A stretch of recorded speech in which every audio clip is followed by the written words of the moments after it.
kaibigan nyo. Ha?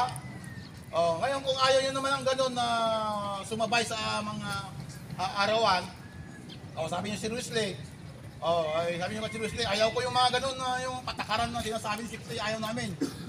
Sabihin nyo kung ayaw nyo. Ha? Kasi utos ni Sir Marco, sabihin ko daw sa inyo sa mga pakyawan, na kapag alas 7 ang pasok natin, alas 7 rin ang pasok ng mga pakyawan. Pagka alas 4 din, ha? Baka mamaya, kasi dati dito sa Chilsin, yung grupo ni Juren. Nasaan yung grupo ni Juren? Wala dyan? Yung grupo ni Juren, papasok sila ng alas 10 o alas 9. Tapos alas 12, mag-street daw sila ng alas 12. Tapos umuwi sila ng alas 3, alas 2. Ayaw ni Sir Marco ng gano'n na sasabihin nila, diskarte namin ito, pakyaw namin eh. Kayo makikialam, pakyaw namin. Ngayon, ayaw ni Sir Marco yung gano'n ha, yung sariling diskarte. Kung ano yung pinag-uutos ni Sir Marco, pagka sinabi niya na pasapiro kayo, alam niyo na ang ibig sabihin ng pasapiro, ibabase lang sa arawan.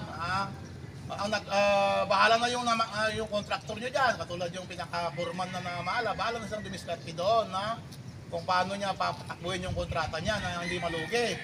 Pero ibabase pa rin sa bibigay, hindi patapos mo isang kwarto, isang unit, 12,000, nakulayan mo na. Ikukubray mo 12,000, hindi naman ibibigay na 12,000 agad eh. Siyempre, ibabase pa rin yung payroll na naka-isang linggo ka, ganon. Kaya nasa payroll. Sunod! Wala pa rin yung mga grupo ni Ponce. Wala pa rin yung grupo mo ni Ponce. Wala pa rin. Hindi lumabas. Tulog? Ay, si Ponce? Tulog si Ponce? Dapat siya ang number 1 dito, isang mayor dyan eh. Ang yung mga foreman, sila ang namumuna dito kasi sila ang magsasabi sa mga tauhan nila. Hindi yung foreman natutulog doon. Hindi si foreman ng general ng gigising eh. Sabihin nyo nga kay Ponce, porque ba siya ayaw nang makisama sa toolbox? Ako naman. Lahat ng mga foreman, kasi sila nga ang namumuno, sila ang ano yung pagkakausap, ang sunduan natin, sila magkasabi ng tauhan nila, hindi yung muna na kayo doon, makinig na kayo doon. Hindi ganoon. Sige, ulitin natin. Doon sa Brian, naman muna, iwanan mo pansamantala muna yung Brian. Balikan natin yung Brian. Dalawa na lang kayo, Richie. Anong sabi ni Sir, tawag Sir Bong, mayroon pinapalinisan sa inyo? Meron, 3. Kayang-kaya nyo ba yung linisan? Oo, kaya yun. Di, yun ang gagawin nyo mamaya. Ayaw naman kasi ni Sir Marco kahapon doon na maglinis kayo. Kasi, di yun ang gagawin nyo mamaya na. Tapos, si Gmail, mayroon pa kinichiping si Gmail doon sa kanila. Mayroon pa Gmail, Romel? Romel o sa atin, Romel? Mayroon pa kayo kinichiping doon sa Brian? Marami pa. Tuloy-tuloy nyo lang yung mga ginagawa nyo doon. Tapos, yung mga pintor sa Brian, ilan na lang? Taas na yung kamay sa pintor sa Brian? Ayun na lang. Dadalawa na lang kayo? Patatlo na lang kayo sa Brian? Tatlo na lang? Kasi yung tao ni Ponce nagluluto. Talaga naman kayo sariling mundo talaga. Oras ng toolbox, nagluluto. Yung mga sa admin natin, yung pintor natin sa admin, yung katulad. Wala si Jason? Talaga naman ang buhay talaga natin. Kung ano pa yung mga leader, sila pang nawawala. Talaga naman, ang mga sakit ang ulo ko eh. Ano ba talaga ang gusto natin dito ngayon? Kung sino pa yung mga leader, sila pang nawawala. Sino bang mga mahala sa Brian? Sino mga mahala sa Brian? Wala. Sino nga mahala sa Brian? Gary? Paano natin? Saan ba yung nilagay-lagay na leader? Ano nga natin mapapag-usapan? Alam nyo, si Sir Marco naman ay laging nagsisirmon. Nagsisirmon ni Sir Marco. Kaya nga, yung sinasabi ni Sir Marco, gusto ko rin isabi sa inyo para hindi tayo mapapagalitan. Lagi nagagalit kayo, Sir Marco sa akin. Halos batukan niya nga ako na gano'n sa daming tao eh. Hindi Hindi nyo lang siguro nararamdaman yung nararamdaman ko eh. Kasi yung nararamdaman lang yung gusto nyo eh. Ayaw nyo kasi damdamin yung nararamdaman ko rin eh. Ayaw kong mapagalitan ako, ayaw ko rin kayo mapagalitan ni boss. Tayong lahat ayaw natin mapapagalitan ng boss natin. Kaya nga tayo nag-uusap para maiwasan natin yung galit. Ha? Eh siyempre, pagka nagalit doon sa maraming tao, eh, mapapahiya nga tayo. Kaya dito na natin pinag-uusapan. Ha? Yung mga gusto niya, ha? Ngayon, sige, walang leader, ano na lang nandyan. Yung sa Brian ulit, doon sa Glade, yung Brian, wala nang tubig. Wala na? Ha? Wala nang inumin? Wala. Wala na kayo nakitang galon doon? Sa Bayrok ha? Sila na lang. Wala na kayo makitang galon. Yung 20 na galon natin doon, wala Naging na kayo makitang 5. galon, di ba ba? Binaba daw po nila yun eh. Pero binaba na yung... Ang sabi ni Michael, 5 lang yung tinalian nyo, naging 20 yung galon natin doon eh. 5 lang daw na ibaba. Saan na? Wala na kayo makita doon? Ako po naman oh. 20 yun. Ang binili ko dati, nawawala na, kinakain na ng mga kasiguro. Sabi ni Michael, 5 lang yung tinalian niya. Eh, kung wala na sa taas, saan na? Oh. Sige, pagtyaga na natin yung 5. Sige, gano'n na lang. Ano pa, yung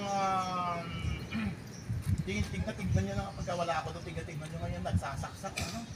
Yung mga nagsasaksak na mga ibang mga contractor doon, tignan nyo sa mga wire natin. Kilala naman yun yung wire natin. Siyempre, sabihin nyo na rin. Bawal, lalo na sa mga Tapos, basura natin. Marami bang basura doon, Romel? Si Romel na lang. Romel, maraming basura doon? Ha? Marami. Pero nakasako. Problema natin, Kurban. Wala natin kalimang, ano? Ano man yung kagaya ng dati.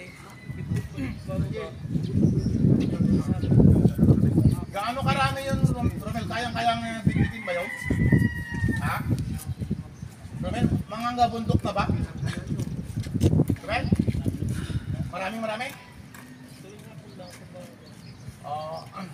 Tapos, yun dito balikan natin yung Baraya kay Chelsea. Sa Chelsea naman ay marami pa tayo sako, Gorman, wala na sako.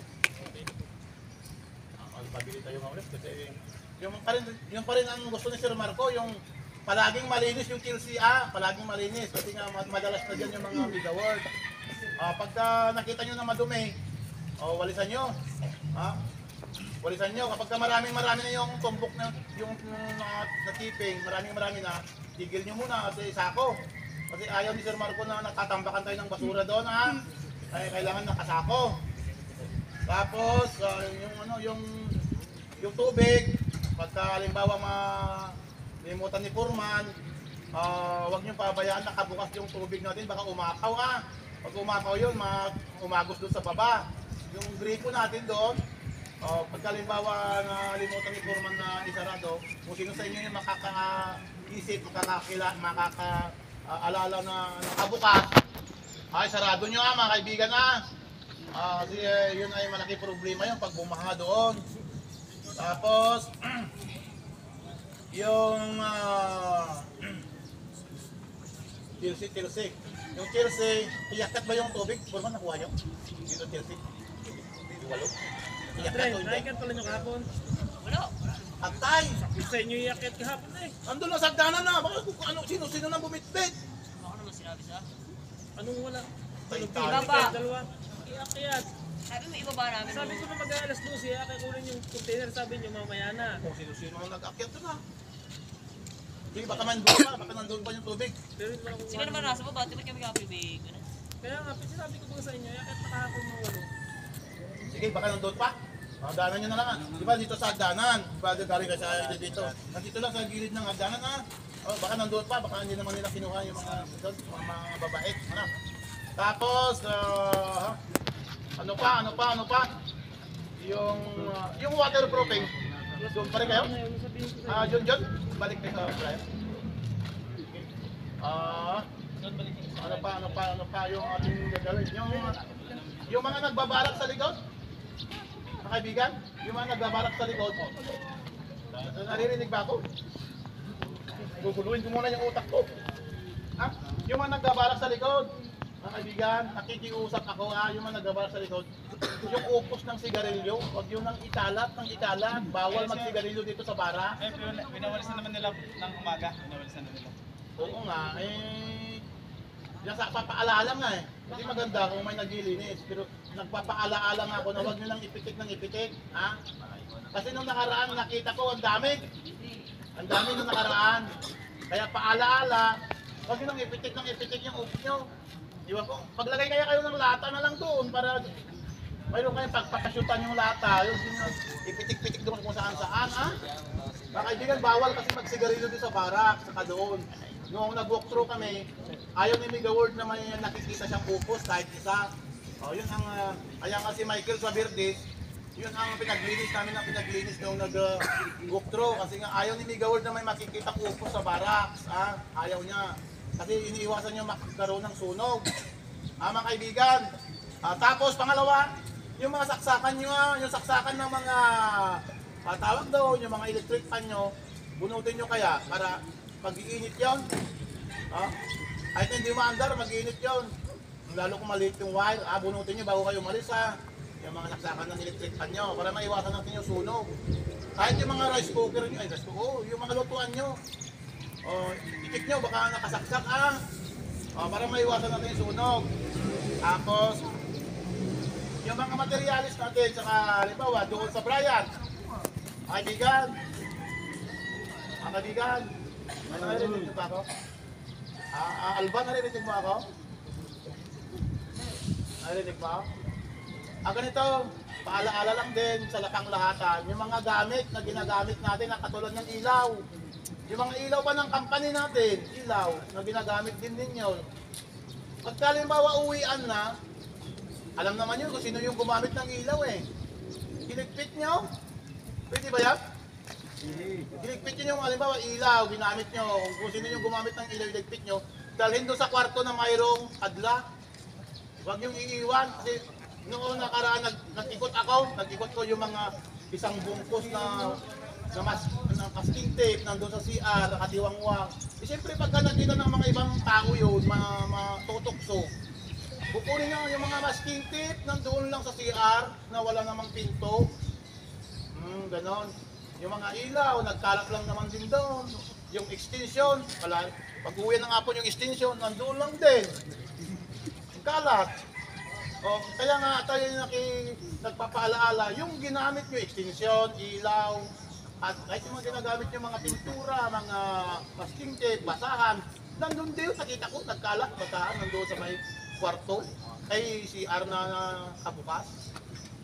Harap pa naman ng ng alimak. Yun hindi naman palagi nandyan si Purman, hindi naman palagi nandyan yung mga litman natin na nagpapaalaala. Alam na ninyo yun, pagkagamit ng ating company, ay, tawag doon, ay malasakitan natin kasi pagka kinabukasan, gagamitin natin ulit. Sabihin natin wala akong ilaw, Purman, ligtas ako. Nasaan na yung ilaw mo kahapon? Ewan ko.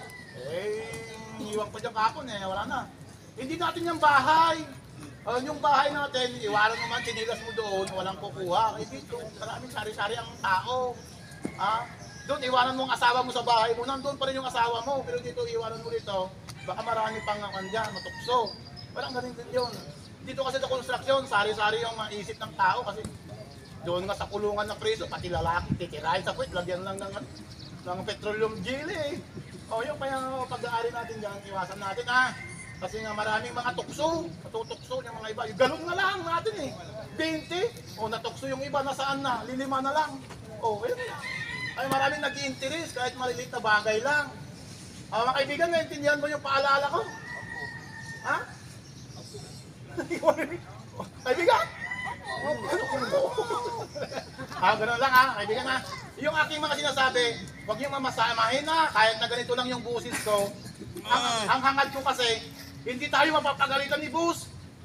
Ang kanibos, ako na lang lagi niya pinapagalitan para hindi ayaw niya kasi na kayo pagalitan niya. Sa akin niya ibabagsak ang galit. Alos, katusan niya ako na gano'n, no? Tinitiis ko lang dito. Wala tayong sweldo eh. Pagka... Kaya, siyempre, gusto natin magkaroon sweldo kahit batukan ka doon kasi binabayaran tayo eh. Kaya nga, ayaw ko rin na mapagalitan kayo. Alam naman yun, nagsisermon din yun, di ba? Hindi nyo man nararamdaman yun. Kaso hindi kayo masyadong pinapagalitan. Ako lang, lagi pinapagalitan niya. Ha? Para hindi na mapagalitan, ay, ayun, itong mga paalaala natin, ay, ano natin, hindi naman tayo perfecto. Siyempre, nakakalimot tayo minsan. Hindi tayo perfecto, kaya paalaala lagi, di ba? Yung mga kanan, yung kayo, sabihin mo yung grupo nyo, yung grupo nyo, mag-time in, mag-time in, mag-time out. Kahit yung grupo rin ni Ponce, dadalawa na lang kayo. Si Ponce sa kayong grupo ni wait, pangalan? Christian? Eugene, yun na lang. Ano pa? Hindi nga. Tumayo na kayo? Mainit na? Yun na? Okay, salamat. Pero mag-time in kayo dun sa toolbox, ha? Mayroon tayong toolbox.